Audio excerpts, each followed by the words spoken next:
Қадірлі әріптестер, менікі бір депутаттық сауал емес. Сіздер дұрысыңыздар. Депутаттық этикетке қайшы да сөз айтатқан жоқпын.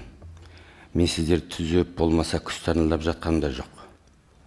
Айтқым келгені өтініш бір.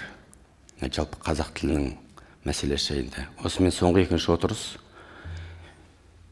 Мемлекет тіл депутаты сауал беру рөлден айырылған сияқты күй келтіреді. Өткенде 6-7 депутат сауал болды, біреуінде қазақша айтылған жоқ. Бүгінгі 6 сауалдың 5-еуі мемлекет тілді қажетсінген жоқ. Мен бұл жерде елбасының сөзі бар айтатын, қазақ қазақпен қазақша сөйлессін дейтін. Мына қазақ депутаттар, сіздер қазақша айтуға болатын еді ғой. Мына депутат сауал табан астында бір импровизациямен шығатын сөз емес, диалогтың кезінде болатын әңгіме емес. Үлкен дайындық, терең зерттеуден соң сөз алатын нәрсе ғой. Көмекшілер бар, аударма бөлімі бар. Сырттай телевидение қарап отқан адамға мына Нұр-Сұлтанда болып жатқан жиналыс па, улануда да болып жатқан нәрсе ме?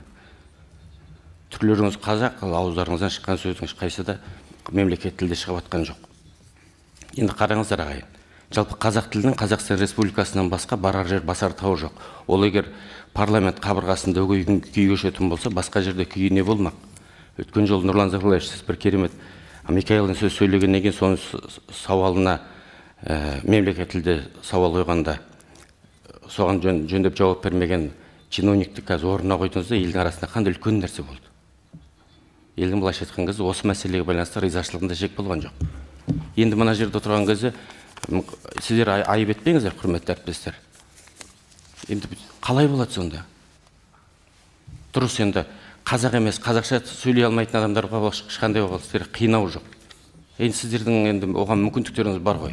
Бұл өтініш ағайын, сіздер дұрыс түсініңіздер, құрметті әріптестер. Мен сіздерді күстанылдайын деп, бір қорлайын деп атқан сөз емес. Шынында да қарынның ашқаны емес, қадірімнің қашқанына жылайын депті ғой баяғыда бір. Рахмет. Жақсы, рахмет. Айтатын кезде айту керек, дұрыс.